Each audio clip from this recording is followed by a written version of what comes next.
SR shopping mall లో shopping చేయండి. ఈ కొత్త సంవత్సరానికి సరికొత్త కలెక్షన్స్ తో మెరిసిపోండి. నాణ్యమైన వస్త్రాలు, నమ్మకమైన ధరలు. SR shopping mall. అందరికీ నమస్కారం. Welcome to Suman TV.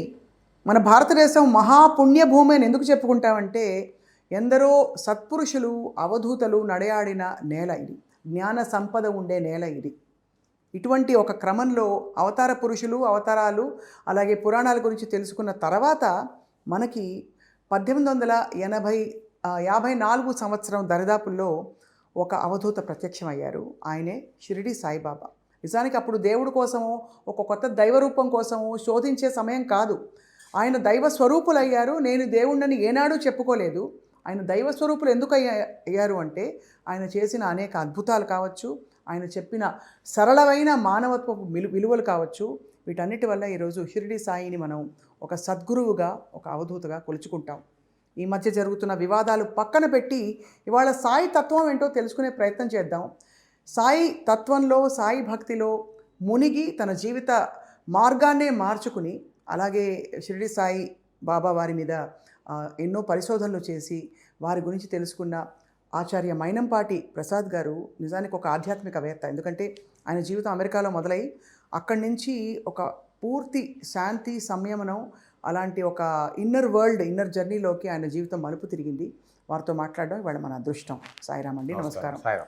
సాయిరాముని ఎందుకంటారో నాకు ఒక డౌట్. ఎందుకంటే సాయిరాంలో సాయి ఉంది, రామ్ ఉంది. అంటే సాయిబాబా ఒక అద్దం లాంటి వారండి. పరమాత్మ స్వరూపకుడు అద్దంలా ఉంటుంది. బాబా దగ్గరికి ఎవరెవరు వస్తే అంటే వాళ్ళ భక్తి, గురువు యొక్క భక్తుడైతే గురువుగా దర్శనమిచ్చేవారు. రామభక్తుడు, మద్రాసి భజన సమాజం అని ఒకసారి బాబా దగ్గరకు వస్తారు. ఇక్కడ మద్రాసు నుంచి వెళ్ళారు సాయిబాబా దర్శనానికి. బాబా గొప్పతనం విని వెళ్ళి తెలిసినప్పుడు వాళ్ళు భజన చేస్తూ ఉండగా ఆ తల్లికి రాముడు అంటే మహాభక్తి. ఆ పాటల మైమరుపులు వాయిస్తున్నప్పుడు సాక్షాత్ రామచంద్రమూర్తి దర్శనం అయ్యారు సాయిబాబాలో. రామచంద్రమూర్తి దర్శనం చాలా కష్టం. మరి అట్లా రాముడైనప్పుడు సాయిబాబాని సాయి రాముడు అంటాం. అట్లా కృష్ణ భక్తుడికి కృష్ణుడిగా దర్శనం ఇవ్వటం. వాయా గురువులకి ఇప్పుడు గురు భక్తుడు వచ్చాడనుకోండి, వాళ్ళ గురువు గారు లాగా దర్శనం ఇవ్వటం, గురు గోలప్ స్వామిగా దర్శనం ఇవ్వటం, ఇవన్నీ ప్రత్యక్షంగా కొన్ని వందల వేల మంది సాయి భక్తులు అనుభవించి ఈయన కదా పరమాత్మ స్వరూపం, ఈ విశ్వమంతా ఈయనలోనే నడయాడుతున్నట్టు ఉన్నటువంటి అనుభూతిని పొంది వారు సాయిరామ్ అంటాం అనేది, సాయి కృష్ణ అని ఇట్లా చెప్పడం జరిగిందండి. ఈ మధ్య అనేక వివాదాల మధ్య బాబావారి భక్తులు చిక్కుకున్నారు. ఇన్ఫ్యాక్ట్ బాబావారు ఎప్పుడు చిక్కుకోరు, ఎందుకంటే అవధూత ఆయన హిందువా, ముస్లిమా, ఆయన పుట్టుపూర్వోత్తరాలు ఏమిటి, అనేక ప్రశ్నలు తెరపైకి మరోసారి వచ్చాయి. మీరేం చెప్తారు? ఆయన సబ్కా మాలిక్ ఏక్ హై అన్నారా, అల్లా మాలిక్ హై అన్నారా, ఆయన హిందువా, ముస్లిం? వీటన్నిటికీ ఆన్సర్ ఒకటే. సాయి సచ్చరిత్రలో ఎక్కడ సాయిబాబా నోటికుండా సబ్కా మాలిక్ ఏక్ అనే పదం లేదండి. ఇది చాలా మిస్కన్సెప్షన్. అంటే జనాల్లోకి వెళ్ళింది, అది అలవాట్లో వెళ్ళిన పదమే తప్ప సబ్కా మాలిక్ ఏక్ అనే పదం ఎక్కడా లేదు. సాయిబాబా ఎప్పుడు చెప్పినా కూడా అల్లాహ్ మాలిక్, అల్లా అచ్చా కరేగా, అల్లా భలా కరేగా అని చెప్పేవారు సార్. అయితే ఇప్పుడు సాయిబాబా హిందువా, ముస్లిమా అంటే దీనికి సమాధానం చెప్పాలంటే మనకి సనాతనం అంటే ఏంటో తెలియకుండా సాయిబాబా అర్థం కారండి అసలు.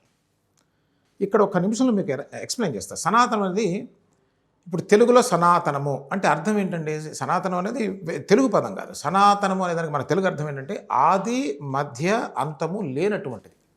అంటే కాల పరిమితికి లోబడి ఉండనటువంటిది, అంటే ఎప్పుడూ సత్యమై ఉండేటటువంటిది సనాతనము. ఈ సనాతనం కాల పరిమితిని దాటి ఉంటుంది మనకు అర్థమైంది. ఇంగ్లీష్లో బాగా అర్థం కావాలంటే మనం దీన్ని ఎటర్నల్ అంటాం. Eternal, all the time, that only presents. అది ఒక తెర, ఒక సముద్రం లాంటిది, దాంట్లో అలలు వచ్చిపోతూ ఉంటాయి. ఇది సనాతనం యొక్క అర్థం. ఇప్పుడు ఈ అలలు ఉన్నాయి చూసారా, ఇవన్నీ కూడా హిందూ మతం, ఇస్లాం మతం, బౌద్ధ మతం, జైన మతం, ఈ మతాలన్నీ దాంట్లో వస్తూ ఉంటాయి. అట్లా అలల్లా కదులుతూ, అంటే ఆ కాల పరిస్థితులు, దేశకాలమాన పరిస్థితులను బట్టి. ఇప్పుడు చూడండి, హిందూ అనేది ఇది సింధు ప్రాంతంలో నివసించే వాళ్ళందరికీ ఇచ్చినటువంటి ఒక పేరు. అది మతం కాదు. First of all it's a geographical identity. అది హిందూ అనేది హిందూ అంతే. సింధు ప్రాంతంలోనూ హిందూ అన్నారు ఒక గుర్తింపు కోసం. అట్లా ఉన్న వాళ్ళల్లో ఎక్కువ శాతం ఏమైంది అంటే జనరల్గా ఒక క్యూరియాసిటీ వస్తుంది ఏ మనిషికైనా సరే. అసలు నేను ఎవరు, నేను ఎందుకు చేస్తున్నా ఇవన్నీ, నేను ఎక్కడి నుంచి వచ్చాను, ఈ ప్రశ్నలు అనేది సహజంగా మానవ మేధస్సున్న ఎవరికైనా ఒక సమయంలో వస్తాయి. ఏది ఇంత మనం బిజీగా ఉన్నా సరే. కానీ ఆ రోజున ఋషులు అంటున్నాం, మనం ఋషులు అంటే ఎవరైతే సత్యాన్ని దర్శించారో వాళ్ళు ఋషులు అంటున్నాం. ఈ ప్రాంతంలో ఉన్నటువంటి వారు ఈ విషయం పట్ల చాలా కూలంకషంగా వాళ్ళు చాలా ధ్యాన స్థితిలో దీనికోసం తప్పించారు. దాన్నే మనం తపస్సున్నాం. ఇట్లా వాళ్ళు దర్శించారు సత్యాన్ని. ఆ సత్యాన్ని దర్శించటమే అది అనంతమని, దానికి నామరూపములు ఉండవని, అదే ఈ చరాచర జగత్తు మొత్తానికి ఆధారమై ఉందని మనకి ఉపనిషత్తుల రూపంలో తెలియజేశారు. అది ఎక్కడ తెలియజేశారు అని ఒక ప్రశ్న వస్తుంది. మనకి 4 మహావాక్యాలు ఉన్నాయండి. దాంట్లో ఒకటి ప్రజ్ఞానం బ్రహ్మ అని చెప్పారు. ఇది అద్భుతమైనటువంటి దర్శనం. ఇది ఏమిటి ప్రజ్ఞానం అంటే? జ్ఞానం అంటే మనకు తెలుసు, అంటే తెలుసుకునేటువంటి శక్తి మనం కూడా తెలుసుకుంటూ ఉంటాం. కానీ ఇది లిమిటెడ్. అంటే ప్రకృష్టమైంది, అంటే ది హయ్యెస్ట్ తెలుసుకోవటం. ఇది హయ్యెస్ట్ దాన్ని తెలుసుకో ప్రకృష్ట జ్ఞానం. ఈ ప్రజ్ఞానం అనేది బ్రహ్మ చాలా పెద్దది అని చెప్పారు. అట్లా చెప్తే మాకు అర్థం కాలేదండి. అది ఎట్లా ఉంటుంది? అది సత్యం. అంటే సత్యం అంటే ఏంటి? నిజాలు చెప్పడం కాదు, ఎప్పుడూ ఉండేటువంటిది సత్యం. అది ఎట్లా తెలుస్తుందండి? జ్ఞానము ద్వారా తెలుస్తుంది. జ్ఞానం ఎంక్వైరీ ద్వారా తెలుస్తుంది. సత్యం జ్ఞానం. అది ఎట్లా ఉంటుందండి? అనంతము. అది బ్రహ్మ పెద్దది అని చెప్పారు. ఇప్పుడు చూడండి, there is only difference between this and the limited. అనంతం ఒకటి ఉంది, మనకు తెలియదు, ఋషులు దర్శించారు, మనకు కూడా తెలుస్తుంది ఆ మార్గంలో పోతే. Rest of the whole universe is limited. ఇది తిరుగులేనటువంటి సిద్ధాంతం మనకు కనిపిస్తూ ఉంది. ఇప్పుడు మనం ఏం చేస్తున్నామంటే, ఆ అనంతం అనే సముద్రం, ఈ సృష్టి అంతా కూడా లిమిటెడ్గా ఉంది. ఈ సముద్రంలో వచ్చే అలలు అనుకోండి. ఇప్పుడు మతములన్నీ కూడా దేశకాల మాన పరిస్థితులను బట్టి ఏర్పడిన ఆచార వ్యవహారాలు, అలవాట్లు, నమ్మకాలు, ఉద్దేశాలు ఇవన్నీ కూడా మతంలోకి వచ్చేస్తాయండి. ఆబ్వియస్లీ కదా, ఈజీగా అర్థమవుతుంది. దాంట్లో మతం ఉండదు, దేంట్లో అనంతంలో ఉండదు, అన్లిమిటెడ్లో ఉండదు. ఇంకా మనకు వాళ్ళకి ఇంగ్లీష్ బాగా అర్థం, లిమిటెడ్ అనుకోండి. అన్లిమిటెడ్ అనేది సత్యం, అది సనాతనం అన్లిమిటెడ్. దాని లోపల ఇవి ఉన్నాయి. దీంట్లో అది ఉందా? ఉన్నది. కానీ ఇది మాత్రమేనా? కాదు. ఇది అర్థమే చాలండి. It's a part of the whole but not the whole. Exactly చేసుకుంటే సరిపోతుంది. ఆ సముద్రంలో అలలు ఉన్నాయి, అలని నేను సముద్రం అనలేను. ఈ మాత్రం కనీసం అవగాహన ఉంటే ఈ సాయిబాబా మీద వచ్చే క్వశ్చన్స్ అన్నిటికీ ఆన్సర్. సాయిబాబా ఎక్కడున్నారంటే అనంతంలో ఉన్నారు. కాబట్టి రాముడు, కృష్ణుడు, ఇస్లాం వాళ్ళు వస్తే ఇస్లామిక్గా అన్నీ ఆయనలో దర్శనం చేయగలిగినాయి అంటే it is quite evident that he is there. ఆ జ్ఞానంలో ఆయన ఒకటైపోయి ఉన్నారు. అందుకు ఆయన యొక్క విఖ్యాతి ఎవరు చేశారండి? ఎక్కడో మారుమూల కుగ్రామంలో. ప్రపంచమంతా ఈ రోజున సాయి భక్తులు అంటే అసలు సాయి భక్తుని ఇల్లు లేదంటే ఆశ్చర్యం. అంటే అంత మానవత్వంతో సరళంగా ఉండే ఒక జీవన విధానాన్ని ప్రబోధించారు కాబట్టి. ఎందుకంటే అందరికీ ఎన్ని నియమనిష్టలు పెట్టుకున్నా అంతిమంగా కావాల్సింది ప్రేమ, ఒక విధమైన ఆత్మీయత, అందరితో ఒక సౌభ్రాతృత్వంతో జీవించాలనే ఒక సింపుల్ మెసేజ్ ఇచ్చిన అవధూత ఆయన. మరి వారిని గురించి ఎందుకు ఇన్ని వివాదాలు ఇవాళ వచ్చాయన్నది పెద్ద ప్రశ్న. రెండోది, వివాదాల పరంగా ఎలా చూసినా కూడా దాంట్లో ఒక్కటే ప్రశ్న అండి. భారత రాజ్యాంగంలో దేవుడిని గురించి religious preferences are your preferences to pray to any deity or to believe or not believe గురించి ఏం చెప్పబడింది ఆచార్య గారు? మనకి లౌకిక రాజ్యం అనేది బేసికల్గా as per the constitution. It's not individual preference. మన ఉద్దేశాలు, మన ఇష్టాలతో సంబంధం లేకుండా చూస్తే ఇది ఎందుకంటే మతం అంటేనే అభిమతం, అంటే మతి నుంచి పుట్టింది మతం అంటే నా ఇష్టము అని, నాకు ఇది ఇష్టం. నీ ఇష్టాన్ని కాదని హక్కు ఎవరికి లేదు అసలు. ఫస్ట్ ఆఫ్ ఆల్ దాన్ని బేస్ చేసుకొని మనకి ఇది లౌకిక రాజ్యంగా. అందున మతం అంటేనే మనం చెప్పాము ఇది పరిమితం అని, కొన్ని రూల్స్ అండ్ రెగ్యులేషన్. నాకు ఇట్లా జీవించడం ఇష్టం, జీవించు. ఎంతవరకు? ఎదుటివాడికి ఇబ్బంది కలగనంత వరకు, నీ స్పేస్ ఎదుటివాడిని ఆక్యుపై చేయనంత వరకు. ఇది మనకు ఫండమెంటల్. మనిషి జీవించాలంటే అది కావాలండి. మరి ఈరోజు సాయి భక్తులు సాయి ఆలయాల మీద అభ్యంతరం రావడానికి ఎవరైనా ఎవరి స్పేస్ అయినా ఆక్యుపై చేస్తారా ప్రసాద్ గారు? సాయి భక్తుల వాళ్ళ విశాల హృదయం అండి. సాయి భక్తులు ఎక్కడా కూడా మీరు చూడండి, ఇన్ని మాటలు ఇంత అవమానకరంగా మాట్లాడుతున్నా ఒక్క సాయి భక్తుడైన వచ్చి ఒక పరుషమైనటువంటి మీరు ఎందుకంటున్నారని ఆశ్చర్యపోతున్నారు అందరూ. ఇంకా ఆశ్చర్యం ఏంటంటే కొందరు మాటలు వింటున్న అర్థమైంది, ఈ విమర్శించే వాళ్ళు కూడా సాయి భక్తులేట. వాళ్ళు ఎందుకు విమర్శిస్తున్నారని ఇచ్చిన కారణం కూడా చాలా హాస్యాస్పదంగా. ఏమిటది? ఒక అతను చెప్తుంటే నేను విన్నా. నేను కూడా మొన్నటిదాకా సాయి భక్తునేనండి, ఆయన ఉంగరాలు పెట్టుకున్నాను, జేబులో ఫోటోలు పెట్టుకున్నాను, అన్నీ పెట్టుకున్నాను. ఇక్కడేదో దిల్సుఖ్ నగర్లో ఏదో ఇది ఇస్లాం మతం అయినటువంటి దాన్ని నేర్పిస్తున్నారు అట్లా. అంటే అసలు పచ్చి అబద్ధం అది. అంటే ఎజెండా వేరే ఏదో ఉందండి. It is not the. ఇప్పుడు ఒకటి చూడండి, ఒక వ్యక్తిని మనం సాయిబాబా భగవంతుడని, ఒక వ్యక్తి మామూలు వ్యక్తిని, అసలు ఒక వ్యక్తికి విలువే లేదని ఎట్లా చెప్తామండి? వాళ్ళ యొక్క ప్రవర్తన, వాళ్ళ జీవన విధానం, వాళ్ళ మాట్లాడే తీరు, అంతే కదా, చూపించే ప్రభావం. అంతే. నీ your relationship with you as well as with the other people, this will decide who you are. అంతే కదండి. ఒక మనిషి దీన్ని బట్టి మనం చూస్తాం. ఇప్పుడు రకరకాలుగా మాట్లాడుతున్నారు వాళ్ళందరినీ చూస్తే నాకు ఒకటే అనిపించింది, వీళ్ళెవరు పీఠాధిపతులు కాదు, వీళ్ళెవరు మత ప్రవక్తలు కానీ, ఆధ్యాత్మిక సాధన చేసిన వాళ్ళు కానీ, పండితులు కానీ, ఘనాపాటీలు కానీ, అసలు ఏ రకమైనటువంటి బ్యాక్గ్రౌండ్ అయితే నాకైతే కనిపిస్తుంది. Maybe I'm missing it, I don't know. But whatever I can see, నేను చూడగలిగినంత వరకు చూస్తే వీళ్ళు గొప్ప సాధనలు చేసి, తర్వాత నేను విన్నది కూడా వీళ్ళు ఇంకో మతాల్లో కూడా వెళ్ళి వచ్చారని వాళ్ళే చెప్తున్నట్టుగా విన్నా మా మిత్రులు చెప్పడం వల్ల.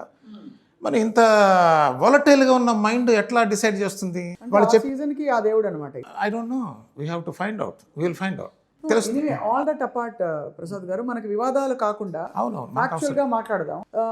అయితే ఇప్పుడు మరి సాయిబాబా వారు ప్రబోధించిన విషయాలేంటి అంటే, ఏ సంప్రదాయాలు కొనసాగించాలని చెప్పారు.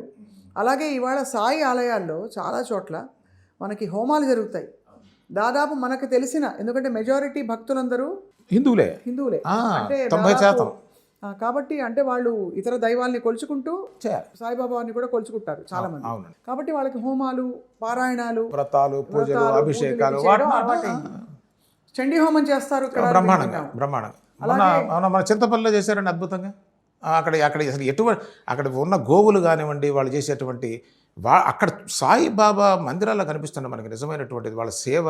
ఆ గోమాతల్ని రక్షించడం 500 గోవుల పైన ఉన్నాయి. మొన్న అసలు ఇసకేస్తే రాలేదండి 50,000 మంది సాయి భక్తుల దర్శనం కోసం జనవరి 1కి దిల్సుఖ్ నగర్ తీసుకోండి, దాదాపు 70,000-80,000 మంది. వాళ్ళ వల్ల పోలీసుల వల్ల కాల కంట్రోల్ చేయటం. ఏది లాగుతున్నది వీళ్ళందరినీ? ఇది అంటే ప్రేమ అండి. ప్రేమ శక్తి అనంతం. మీరు ఇంకా సనాతనం మనం ఇప్పుడు ఎక్స్ప్లెయిన్ చేసాము. ఈ ఎక్స్ప్లెనేషన్ అంతా దాన్ని ఒకసారి మా అనుభవంలో ఎట్లా ఉంటుందంటే, ప్రేమ అంటే ప్రేమకి మళ్ళీ డెఫినేషన్ తెలియాలి. నిస్వార్థం, దట్స్ ఎ బ్యూటిఫుల్ ఫ్లవర్ అండి. జిడ్డు కృష్ణమూర్తి గారు చెప్తారు, that fragrance you cannot cook it, it comes by nature when situation is support. మనకు ఆ ఎన్వైర్మెంట్ ఉన్నప్పుడు అద్భుతం. అది బాబా దగ్గర చూశారు అందరూ. ఆ ప్రేమకి లోబడిపోయి వాళ్ళకి శాంతి, ఆవేదనలో ఉన్న మనసుకి ఏ సాధన ఏం లేకుండా సాయిబాబాని చూస్తే ఒక భరోసా, ఒక తల్లి, ఒక తండ్రి. ఒక విషయం చెప్పమంటారండి, మన ఆంధ్రదేశంలో ప్రపంచవ్యాప్తంగా స్త్రీమూర్తులు ఉన్నారు, సాయి భక్తులు. కోట్ల మందికి షిరిడి పుట్టినిల్లు. మీరు ఎంత ఆశ్చర్యం తెలుసా అండి, ఎంతమందో చెప్పారు నాకు, మా పుట్టినిల్లు అండి షిరిడి అని. ఏమి బంధం అండి ఏర్పరచుకున్నారు, దేంతో ఏర్పరచుకున్నారు? ప్రేమతో ఏర్పరచుకున్నారు వాళ్ళంతా కూడా. కాబట్టి ప్రేమని మించిన శక్తి జగత్తులో లేదండి. సాయిబాబా దగ్గరికి ఇంత కోట్ల మంది ఆకర్షితులు అవుతున్నారంటే ఒకే ఒక అద్భుతమైనటువంటి శక్తి, దాని పేరు ప్రేమ. సాయిబాబా ఏం బోధించారని అడుగుతున్నారు కదా, మానవత్వం. దాన్ని మించినటువంటి తత్వం ఇంకేం చెప్పండి. మరి దాన్ని అడ్డుకోవాల్సి, వ్యతిరేకించవలసిన అవసరమే లేని పరిస్థితుల్లో ఈ అభ్యంతరాలు ఏమిటన్నది చాలా హాస్యాస్పదంగా ఉన్నాయి. నిజంగా అభ్యంతరాలు కూడా హాస్యాస్పదమేనండి. ఆ అభ్యంతరాల లిస్టు చూస్తే అది మనకి అర్థమవుతుంది. అది రెండోదండి, ఇప్పుడు సముద్రాన్ని మనం చేపెట్టి వెనక్కి నెట్టగలవా, సూర్యుడిని ఆపగలవా అరచేత్తో? ఇదంతా కూడా హాస్యాస్పదంగా ఉంది. కాకపోతే ఏంటంటే పాపం కొంచెం భక్తులు ఒక దాని మీద ఉన్నప్పుడు, బ్యాడ్గా విన్నప్పుడు బాధ కలగడం సహజం, అమాయక భక్తులు కాబట్టి. వీళ్ళు కొంచెం బాబాకి బాగా దగ్గరికి వెళ్ళిన అసలు లెక్క చేయండి, వాళ్ళు పట్టించుకోరు అసలు. అంతే కదా, అస్సలు పట్టించుకోరు. వాళ్ళకి తెలుసు వాట్ ఈజ్ సాయిబాబా, నువ్వు వచ్చి చెప్పాలి వాళ్ళు సాయిబాబా ఏంటనేది అవసరం లేదు. They can teach what Saibaba is, they know very well what Saibaba is. ఇంకొక చాలా గమనించవలసిన విషయం ప్రసాద్ గారు, మీకు కొంతమందికి బెదిరింపులు వచ్చాయి కూడా అని విన్నాను. అవునండి. మీరు ఎట్లా అంటే ఇదేదో మతోన్మాదంలాగా అనిపించింది. అంటే ఆ ఉన్మాదంలో మిమ్మల్ని బెదిరించారు. కానీ చాలా ఆశ్చర్యకరమైన విషయం ఏంటంటే, సాయిబాబా ఆలయానికి షిరిడి వెళ్ళిన ప్రముఖుల జాబితా ఒక్కసారి చెప్పగలరా? ఎవరు వెళ్ళలేదండి అసలు. ద్రౌపది ముర్ము గారి దగ్గర నుంచి, మన దేశ ప్రధాని దగ్గర నుంచి, మోడీ గారి దగ్గర నుంచి, ఆర్ఎస్ఎస్ చీఫ్ మోహన్ భగత్ గారు బోలెడు సార్లు వెళ్ళారు. అబ్బో వెళ్ళారు ఖచ్చితంగా. బాబాకి పాదాలకి మొక్కి ఆశీర్వచనం తీసుకొని. ఏమండి, పెద్ద ప్రముఖులు అక్కర్లేదండి, ఇంత బుద్ధి ఉన్న కూడా తెలుస్తుంది సాయిబాబా భగవంతుడని. అది ఓకే. అంటే ఎవరైతే ఇప్పుడు మనం ఏదో కాపాడుతున్నాము అని అధికారికంగా తెరపైకి వచ్చి ఈ అజెండాని టేకప్ చేశారు, మిమ్మల్ని బెదిరిస్తున్న వాళ్ళు, వారిని కూడా వీళ్ళు ఫోన్లు చేసి బెదిరిస్తారా? నాకు ఒక సందేహం కలిగింది. అడగాలి వాళ్ళని, అడగాలి. వాళ్ళ దగ్గరికి మాట్లాడలేరండి. ఇప్పుడు అమాయకమైన సాయి భక్తుల మీద ఫోన్లు చేసి మాట్లాడచ్చు, కానీ వాళ్ళ దగ్గరికి ఇప్పుడు వెళ్ళి మాట్లాడగలరు? అసలు ఇంకా కొన్ని విషయాలు వింటే ఆశ్చర్యపోతారండి. వీళ్ళకి అర్థం కావటంలో అసలు మతానికి మానవత్వానికి సత్యానికి వ్యత్యాసం ఏంటో తెలియదు. ఏదో మాట్లాడేస్తున్నాం. స్వామి వివేకానంద ఒక మాట అన్నారండి, వణికిపోతారు వీళ్ళందరూ కూడా. ఈ దేశం దేన్ని బాగు చేస్తుందో తెలుసా?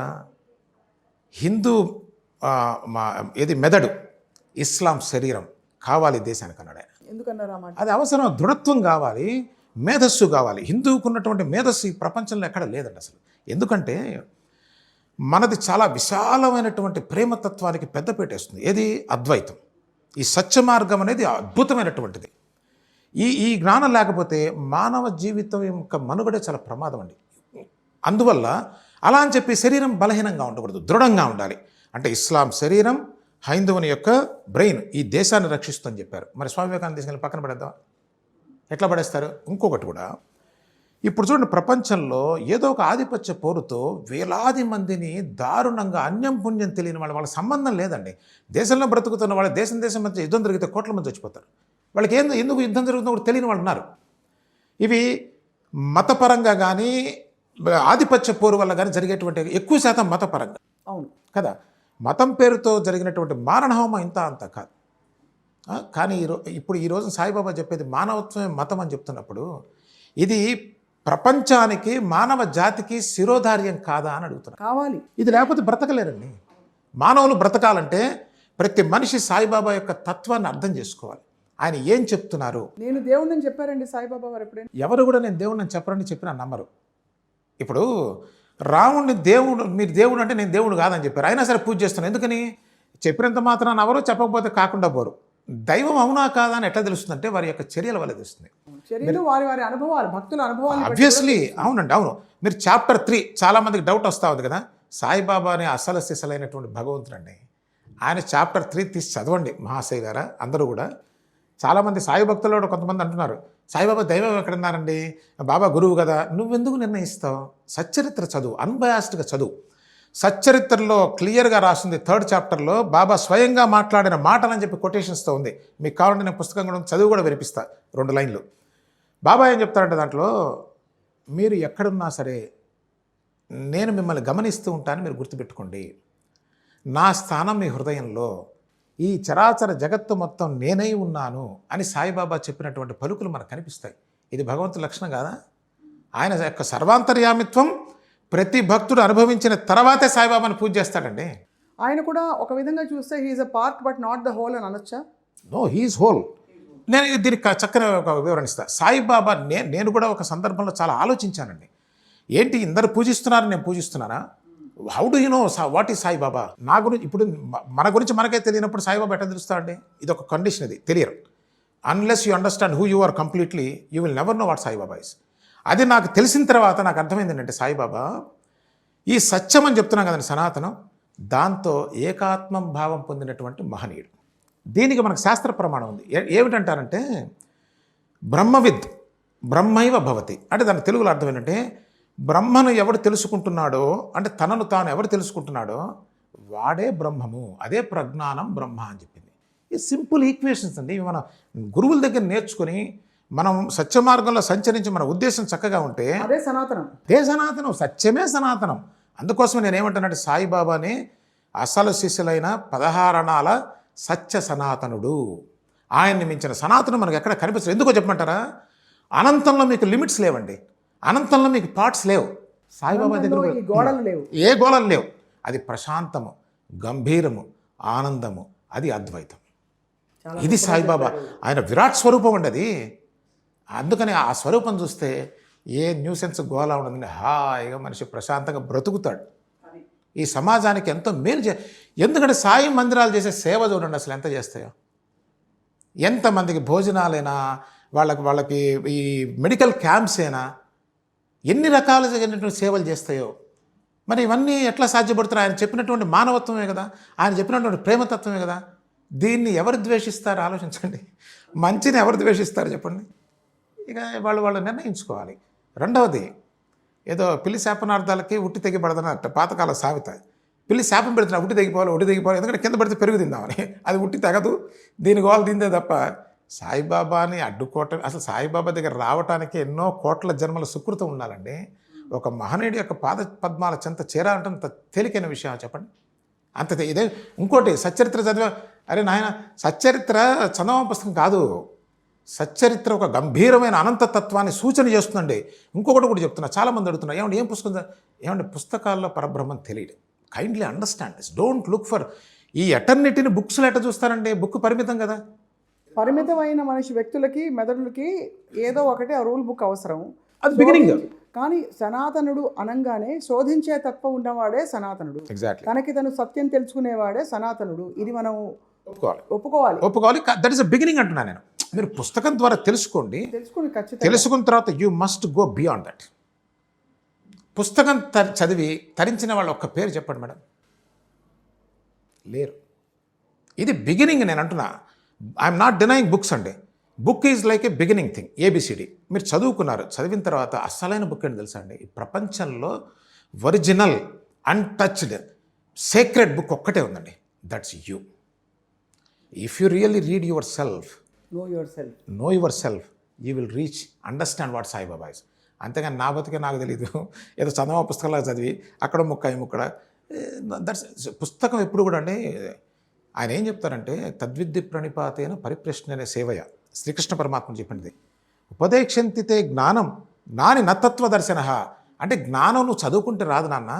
జ్ఞానిని తత్వదర్శులైన వాళ్ళ దగ్గర నుంచి ప్రణిపాతం, సాష్టాంగ ప్రణామం చేసి, వాళ్ళకి తెలుసా తెలియదా అనేటువంటి సంకుచితమైన బుద్ధితో కాకుండా తెలుసుకోవాలనేటువంటి బుద్ధితో నువ్వు కనుక వారిని ఆశ్రయిస్తే ఆ తత్వాన్ని దర్శించిన వాళ్ళు నీకు మార్గం చూపిస్తారని కృష్ణుడు చెప్పాడు.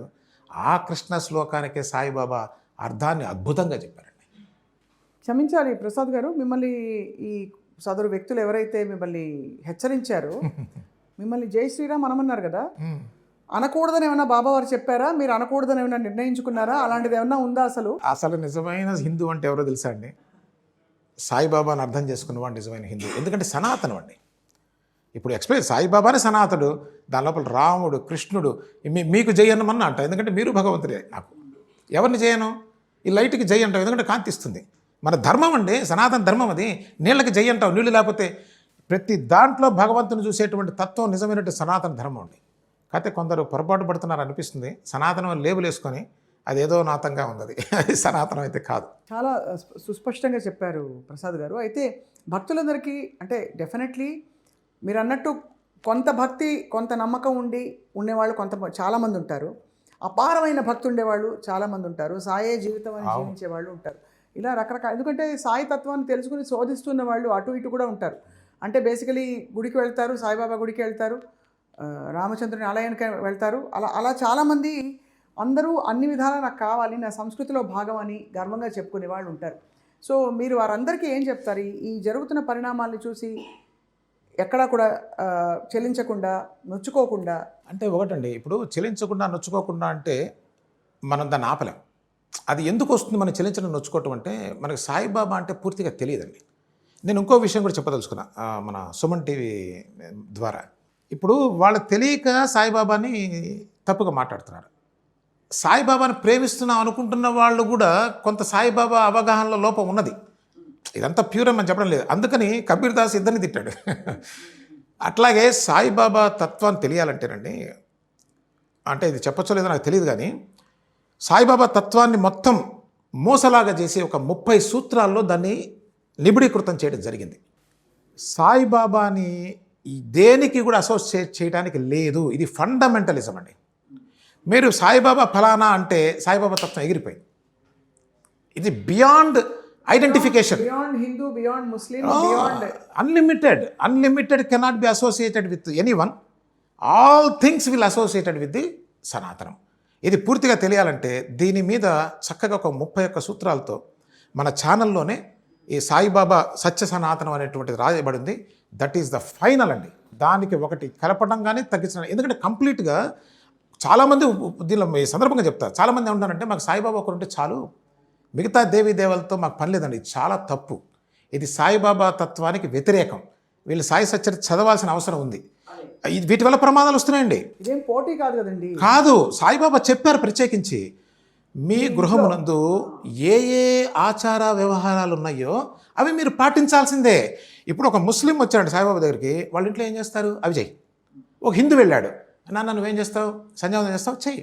మీ నాన్న కొంతమంది మర్చిపోయారు, వాళ్ళ నాన్న పండరి విఠల్ని పూజ చేస్తుంటే అతను అవన్నీ పక్కకు వదిలేశాడు. వాళ్ళ నాన్న వెళ్ళిపోయిన తర్వాత అప్పుడు బాబా దగ్గరికి వస్తే బాబా అంటారు, వీళ్ళ నాన్న నాకు మంచి స్నేహితుడు, వీళ్ళ నాన్న చక్కగా నిత్యం పూజ చేశాడు పండరి నాథుడి యొక్క సేవ, ఇతను మర్చిపోయాడు, ఇతని గుర్తు చేయడం కోసమే నేను పిలిపించాను నాన్న, రేపటి నుంచి నువ్వు చక్కగా పండరి నాథుడిని చేయమని చెప్పారు. కానీ ఇదండి సనాతనం అంటే. మీరు ఏ మార్గంలో ఉన్నారో ఆ మార్గాన్ని అనుసరిస్తూ అనంతతత్వానికి వెళ్ళు. ఎందుకంటే ఈ మతాల యొక్క సారం కూడా ఇదేనండి. మతాలన్నీ ఎందుకు ఏర్పరచబడ్డాయంటే ఒక విధి విధానం ద్వారా వెళుతూ దాన్ని చక్కగా ఆ మార్గాలన్నీ కూడా అనంతంలో కలవాలి. కలవకపోతే ప్రమాదం. అది ఆ కలవటం కోసమే వీళ్ళు ఆ దేశకాలమాన పరిస్థితులను బట్టి అవి మార్చుకుంటూ చేర్చుకుంటూ చేసుకుంటూ వచ్చారు. ఎందుకు?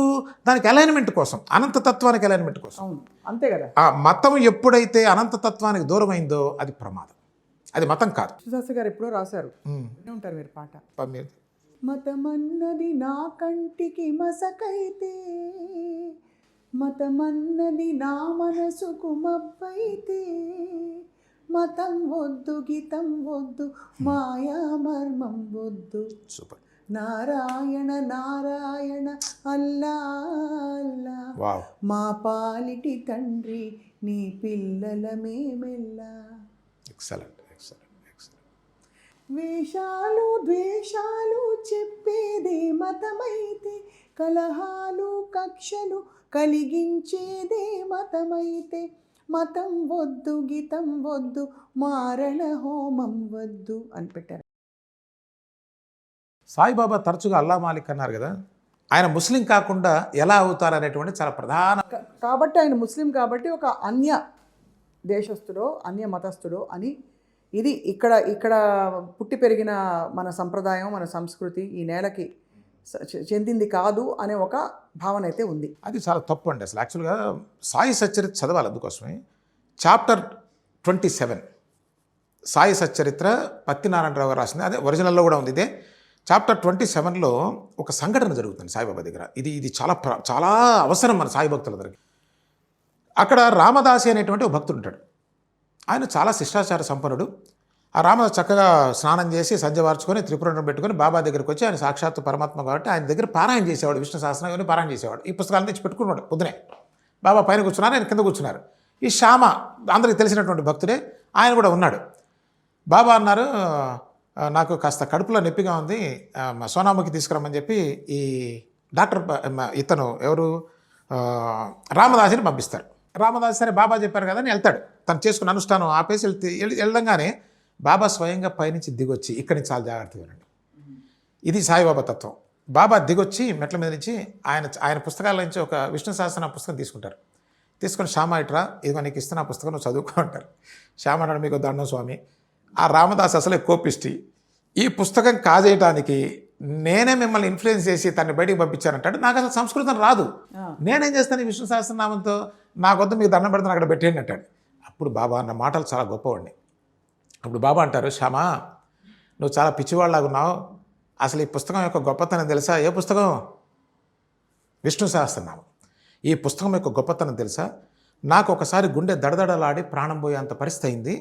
అప్పుడు ఈ విష్ణు సహస్రనామాన్ని నా గుండెల మీద పెట్టుకుంటే, జాగ్రత్తగా ఉండి, సాక్షాత్తు అల్లాయే వచ్చి నా ఈ బాధను తీసినట్టుగా ఉపశమనం పొందాను, నేను బ్రతికి బట్టగట్టాను శ్యామ, ఇది చాలా గొప్పది, దీన్ని జాగ్రత్తగా పదిలిపరుచుకో అని ఇచ్చారు.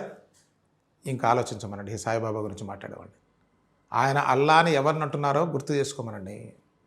అక్కడ అల్లా అంటే ప్యూర్గా దైవం అండి. ఇప్పుడు మీకు అన్ని డీకోడ్ అయిపోతాయి. అల్లా మాలిక్ అంటే దైవము యజమాని అని. కానీ భాషపరంగా ఆ పదం రావడం వల్ల ఇస్లాంకి పొరపాటు పడుతున్నారండి. ఎందుకంటే ఈ అల్లా అనేది ప్రీ ఇస్లామిక్ వర్డ్ అండి.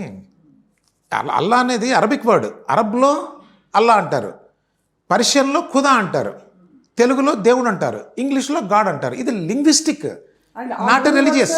ఆ సనాతనమైన యూనివర్సల్ కాన్షియస్నెస్ని మీరు ఎట్లా ఏ లాంగ్వేజ్ అన్నా వాడండి. లాంగ్వేజ్కి తత్వానికి ఏంటి సంబంధం చెప్పండి? ఇటు భాష ఇది. కాబట్టి సాయిబాబా చెప్పింది మత సంబంధమైంది కాదు. అయితే మరి అల్లా అని ఎందుకని అనాలండి? సనాతనం అనొచ్చు కదా. ఎందుకంటే మనకి హిందూ దేవీ దేవతల అనంతతత్వాన్ని డిక్లేర్ చేసే వర్డ్లు ఏముంది చెప్పండి? ఆత్మ అని చెప్పాలి. కొంతమంది ఆత్మ మాలిక్ అని అంటారు. బాబా ఏం చెప్పాలో మనం డిసైడ్ చేయలేం కదా. ఆయన చెప్పింది మనం అర్థం చేసుకోవాల్సిన అవసరం ఉంది. కాబట్టి సాయిబాబా చెప్పినటువంటిది అదే అని చాలా సందర్భాల్లో మనకి క్లియర్గా అర్థమవుతుంది. ఏమంటే ఒక్క విషయం అండి, సాయిబాబాని 100% ఇస్లాంకి 1% కూడా మీరు సంబంధం చేయలేరు. ఇది బాగా గమనించాలి. ఎందుకంటే ఇస్లాం కోర్ కాంపోనెంట్ ఒకటి ఉందండి, వాళ్ళు అల్లా తప్ప ఇంకొక దేవుణ్ణి ఒప్పుకోరు. అవును. ఏమండి మరి ఆయన దైవ స్వరూపులను ఆయన ఎందుకు చెప్పుకుంటారు? ఇంకొక మాట, అల్లా తప్ప ఇంకొక దైవం లేదు వారికి. మహమ్మద్ ప్రవక్త చివరి మసాయ వాళ్ళకి విగ్రహారాధన స్ట్రిక్ట్లీ ప్రొహిబిటెడ్ నిషిద్ధం కదా. ఇక్కడ చూసుకోండి, సాయిబాబా శ్యామాకి విఘ్నేశ్వరుని ఇచ్చి పూజ చేసుకోమని చెప్పారు, మేఘశ్యాముడికి శివలింగాన్ని ఇచ్చి పూజ చేయమని చెప్పారు, త్రిశూలం గీయమని చెప్పారు, భావార్థ రామాయణం, జ్ఞానేశ్వరి, తర్వాత అనేక మత గ్రంథాలు, గురుచరిత్ర, విష్ణు సహస్రనామం అంతా ఒక్కటే అని చెప్పినా ఇవన్నీ చదివించారు కదండి. ఎందుకు చేశారు చెప్పంటారు? ఇక్కడ అక్కడికి ఎవరు వస్తే అని చెప్పారండి. శ్యామ హిందువు, విఘ్నేశ్వరుని పూజ చేసుకోమన్నారు. మేఘశ్యాముడు విపరీతమైనటువంటి శివభక్తుడు, చక్కగా శివుడిని పూజ చేసుకోమన్నారు. ఇది యూనివర్సల్ అండి, గుర్తుపెట్టు. చాలా అంతేగాని అల్లా అనగానే మనం ఒక మతానికి ఎప్పుడు వేయకూడదు. ఒక్కటండి, మీరు సముద్రాన్ని తీసుకొచ్చి అలలో ఇమ్మడ్చాలనే ప్రయత్నం ఎప్పటికీ సఫలం కాదు. కళ్ళు తెరవండి, అర్థం చేసుకోండి పరమాత్మని, మీ జీవితాన్ని ధన్యం చేసుకోండి. ఆచార్య ప్రసాద్ గారు చాలా వివరంగా చెప్పారు, ఫ్యాక్చువల్గా చెప్పారు. కొన్ని నిజంగానే వచ్చే ప్రశ్నలకి మీరు సమాధానం చెప్పి చాలామంది సందేహాలని తేటతెల్లం చేశారు. ధన్యవాదాలు, మీకు నమస్కారం. థ్యాంక్ యూ అండి. జై సాయినాథ్.